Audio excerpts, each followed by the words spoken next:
Hey Outliers! A couple of weeks ago, we decided to try something new, and that new thing is a newsletter that we call Cheat Sheet. You can sign up for it at outlieracademy.substack.com. So I'm going to start something new where I'm basically going to read through what we publish in this newsletter. I'm going to add some commentary each week, and we're going to share this on Thursday. And before we get started, I thought I would share a little bit of the context about why we decided to start this. So I've been doing Outlier Academy now for 2 years. And I think one of the things that is hyper clear to me is I spend on average 3 to 4 hours preparing to interview a guest. I then spend another 90 minutes to 2 hours, sometimes longer than that, interviewing guests. We have interviews that go up to 3, even 4 hours.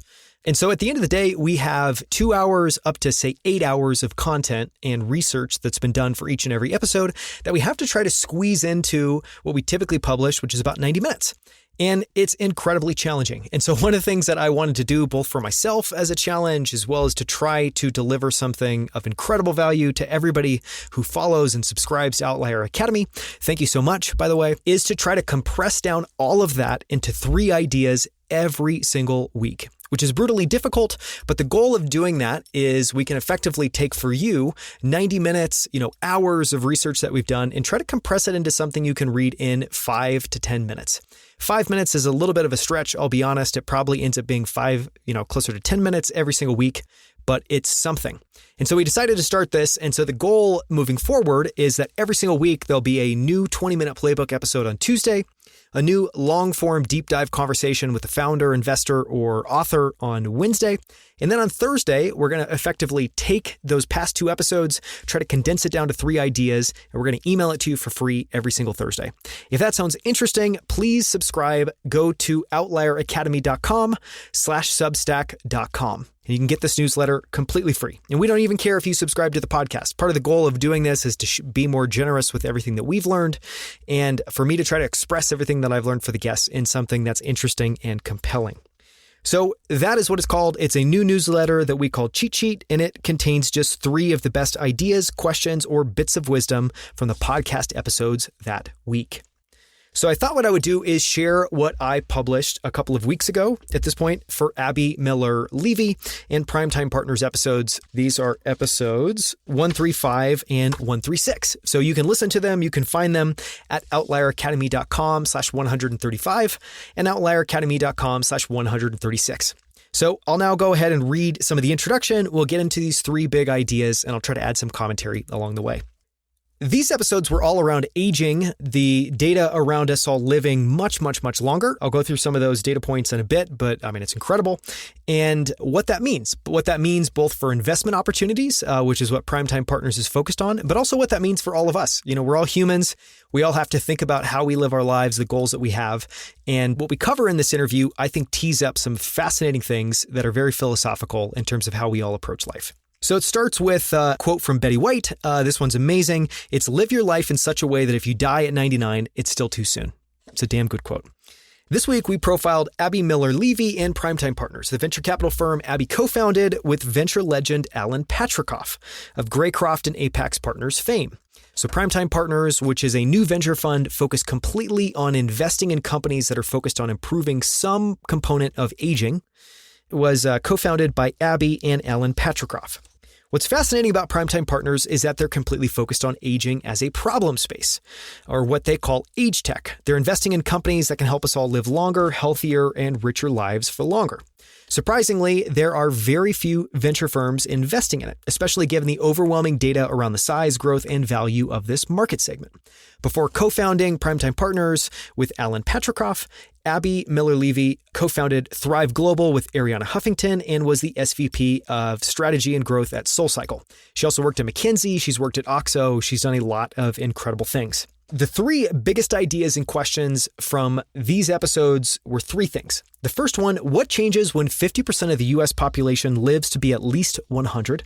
The second, what kinds of investment opportunities does this create? And the third, how should this change the way that we think about and live our lives? So starting with number 1, Primetime Partners' investment thesis revolves around this big question. What changes when 50% of the US population lives to be at least 100? While that may seem like a distant reality, it's barreling at us much faster than you might think. One of the things I found that was fascinating as part of doing this research was an article that was published in Harvard Business Review called How Will Work Change When Most of Us Live to 100? I'm just going to read a quick excerpt from it. Today in the United States, there are 72,000 centenarians, or people that are 100 or older. Worldwide, that number is probably 450,000. If current trends continue, by 2050, there will be more than 1 million in the U.S. alone. And according to the work of demographer Professor James Valpole and his co-researchers, 50% of babies born in the U.S. in 2007 or later will have a life expectancy of 104 or more. Broadly, that same thing holds true for the UK, France, Italy, and Canada. And for Japan, 50% of 2007 babies can expect to live to a staggering 107 years old. So what does that mean? That means that by 2050, there will be more than 1 million people over the age of 100 in the US alone, which is staggering. So again, that number today is 72,000. It's going to go to over 1 million in less than 30 years. That's more than a 10x order of magnitude increase in less than 30 years at this point. But there's a subtler point here. 50% of all babies born in the US after 2007 are expected to live to be 104 or older. And this isn't a one-time blip. It's a tectonic shift in demographics that's happening across the developed world. And there's more, as the global population age 60 plus will more than double to 2.1 billion by 2050. So I've just covered a ton of numbers, but the big takeaway here is we are about to go through, we are in the middle of going through a massive demographic shift. And what that demographic shift is both a lot more older people. That's number one. So again, the data point there is the global population age 60 plus will more than double to 2.1 billion by 2050. So a lot more older people. And then the bigger note is that we're going to have a lot more people than we have today that are going to live to be over 100 years old. So I don't know about you, when I think about people that are 100-year-old that I know, I think my grandma lived to be 102 or something like that. That feels relatively ancient. Someone feels incredibly fortunate to even get to that age, period. And so again, I think one of the most staggering points here is today in the US, we have 72,000 centenarians, people over the age of 100. That is going to increase by 2050, so less than 30 years from now, to over 1 million. Just incredible. So that's some of the data. Let's move on to point number 2. What kinds of investment opportunities does this create? According to The Longevity Economy, published in The Lancet by Professor Andrew J. Scott, the estimated economic value of a 2.2-year increase in life expectancy for Americans age 50 or older is $7.1 trillion. So for every 2.2 years that's added to the life expectancy of Americans over 50, you get $7.1 trillion of new economic activity. With the average life expectancy in the U.S. at around 79 years today, an extra 21 years amounts to nearly $71 trillion of new economic activity. Now this, I'm kind of fudging the numbers slightly, or the numbers I guess I should maybe say are a little bit unclear here. It technically, I think life expectancy, when it says average life expectancy, that means, we have to try to get that up to 100. But the data that I've been looking at says that by around 2080, so, by 2050, we'll go from 72,000 centenarians to over 1 million. By 2080, the average life expectancy in the U.S. should move to about 100. So that means that in the next 50 years, we should add, just by life expectancy expanding, around $71 trillion of new economic activity, which is just staggering. Primetime Partners is focused on investing in companies that will benefit from this $71 trillion economic tailwind. And here's how they describe their investment focus. Older adults control 60% of the U.S. net worth, not to mention the trillions that health plans and our government spends on this segment. As an investment platform, Primetime Partners identifies and builds businesses that provide the products, services, and experiences to satisfactorily address the needs for this 25% of the population. We support transformational companies that bring joy, purpose, and dignity to the next chapters of our lives. So what sorts of transformational companies could bring joy, purpose, and dignity to the next chapter of our lives? As it turns out, there's no shortage of wicked problems. One of the things I was surprised by in doing this research and talking with Abby was that you could take almost literally any aspect of what it means to age, what it means to be retired, what it means to not have a job and be living off your investment income, what it takes to be 50 plus.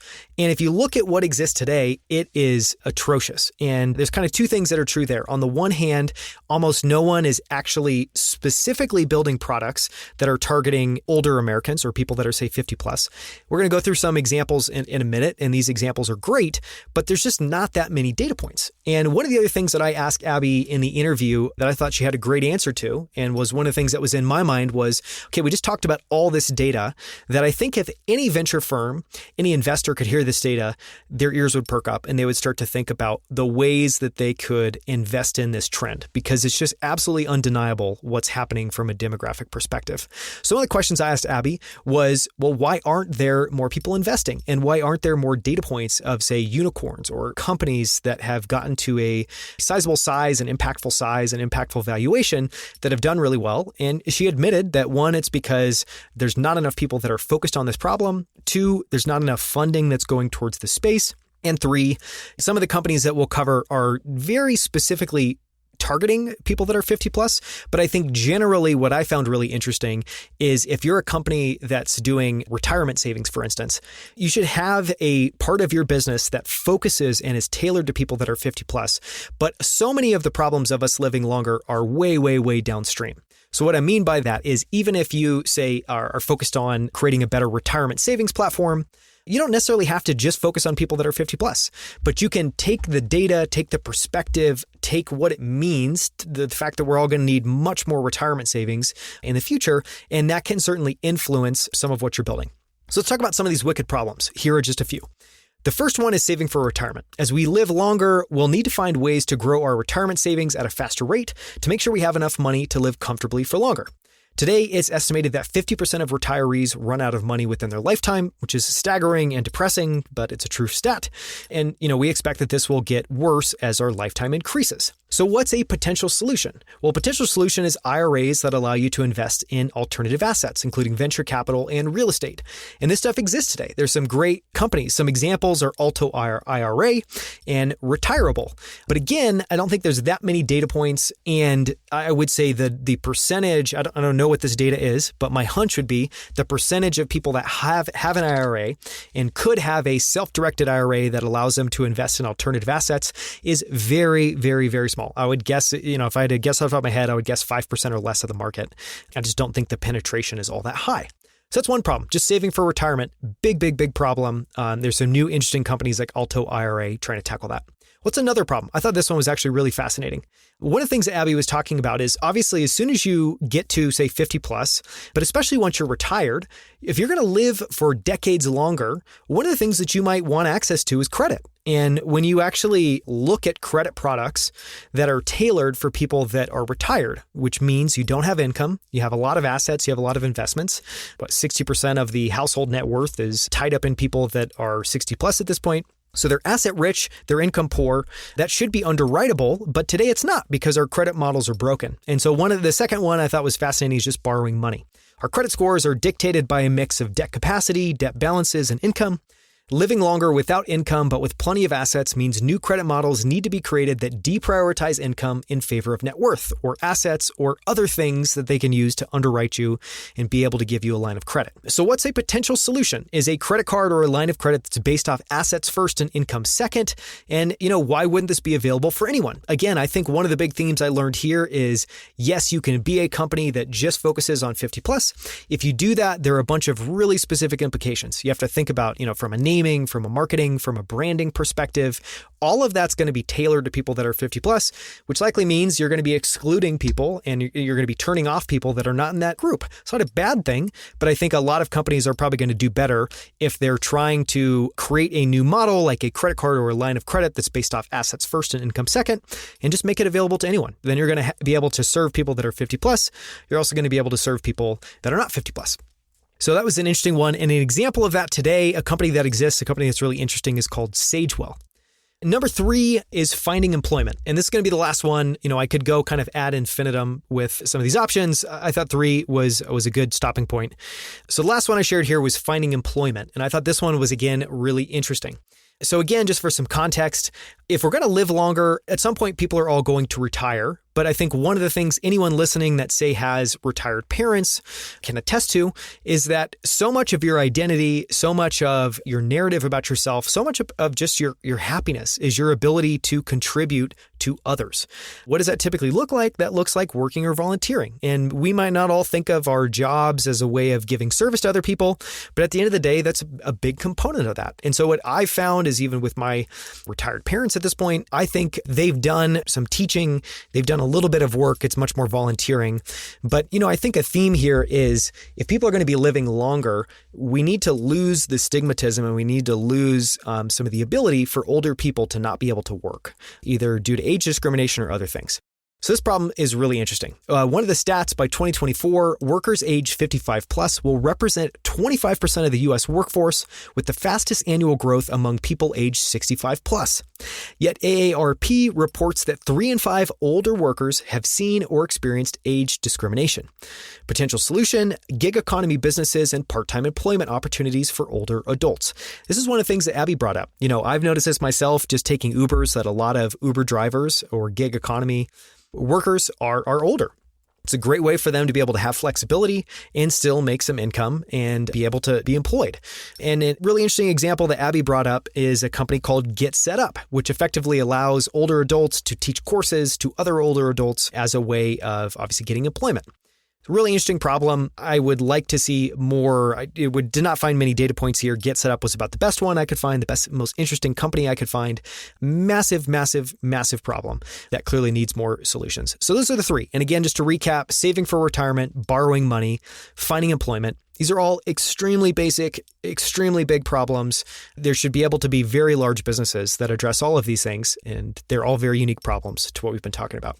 This list just scratches the surface, as it appears everything from housing to insurance to long-term care needs to be rethought and rebuilt to better serve those 50 plus, as well as those that will live to be over 100. So that's point number 2. The last one, we're going to take a little bit of a left turn here, and we're going to move on to a philosophical question. And that philosophical question is, how should this all change the way we think about and approach our lives? That was a question I hadn't even pondered until it came up in Abby's 20-minute Playbook interview. As someone who has spent an enormous amount of time thinking about aging, what's broken, what needs to be built, Abby began to ponder what living longer might mean for all of us. And I thought her answer was super interesting. Might not be interesting on first blush, but this is one of those things that I have been thinking about, has been on repeat, on loop in my mind for weeks now, since I had this conversation with Abby. And I'm just going to read a little bit of what she said.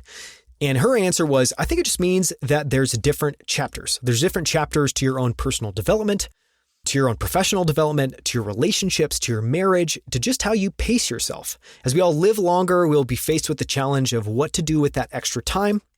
And I think said differently, we'll be faced not just with what to do with this time, but how to make it meaningful. And I think that is a massive problem. One of the things that's come up as I've thought about this a little bit more is, I think chapters is the right word, because today, a lot of us, I think there's discomfort with living our life in chapters. We have a very hard time, I think, projecting out 5, 10 plus years. We have a very hard time. I know very few people. I thought Abby is actually an amazing example. You look at her background. She's had many different lives. She's done many different things. And I personally am always inspired by that, because I think it takes what can be a very linear life that a lot of people live and turns it into something where you're being more, intentional, hopefully adventurous with what you're doing, and you're taking swings. I mean, we're all here. We have one go. I don't know why we want to be linear if we can, think of life in a bigger way, in a more chaptered way. So I was really inspired by this, and I thought it was really interesting. And the crux of the problem, as I kind of understand it, or what I think is really compelling, is not just, hey, we have extra time, how do you want to fill up that time? But it's, hey, we have extra time, potentially decades added to the end of our life. How do we make that time meaningful? And one of the books that Abby brought up on this topic is written by Atul Gawande, and it's Being Mortal, Medicine and What Matters in the End. And I would just say the title might sound depressing. The book is actually very uplifting, but it has a very specific focus. And it's not so much around how to live a meaningful life when we all live much longer, but it's much more focused on, at the end of everyone's life, you go through a very difficult period where you may not be able to find meaning. and you may be in a depressing circumstances, you may be somewhere where you've lost human connection with your family members or other friends. It's a very, I think, fascinating kind of window period in your life. And Atul Gawande has seen this. He's, a surgeon by practice. He's largely approaching this as kind of a meditation on what medicine can do, but also what we can all do as humans to try to improve the quality of the end period of our lives. So that's one recommendation, would be to potentially explore reading that book. Another thing that I added, we didn't cover this in the interview, but it's a book that's had just a massive impact on me. I continue to try to read it every year, every couple of years, which is Clayton Christensen's How Will You Measure Your Life? And this initially came from a speech he gave to a graduating class at Harvard Business School in 2010. In the newsletter, I linked to a TEDx version of the speech. I couldn't seem to find the source speech itself from Harvard Business School. But it's Clayton Christensen talking about this problem.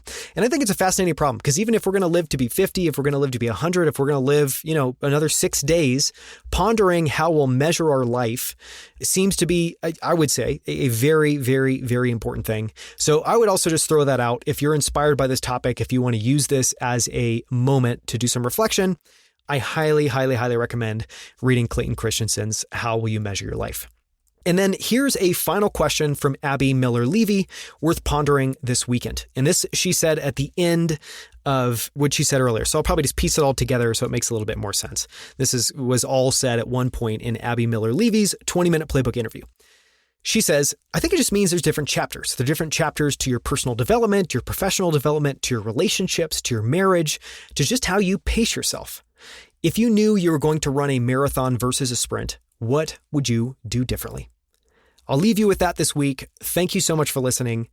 And if you enjoyed this, again, you can sign up for this. This is a weekly newsletter we're going to send out every single Thursday. It's called Cheat Sheet. It's completely free. Take 90 plus minutes of interviews, hours and hours of research. Try to squeeze it down into just 3 points that you can read in 5 to 10 minutes. Thank you so much. I'm Dan Scrivner. For more, you can go to outlieracademy.com.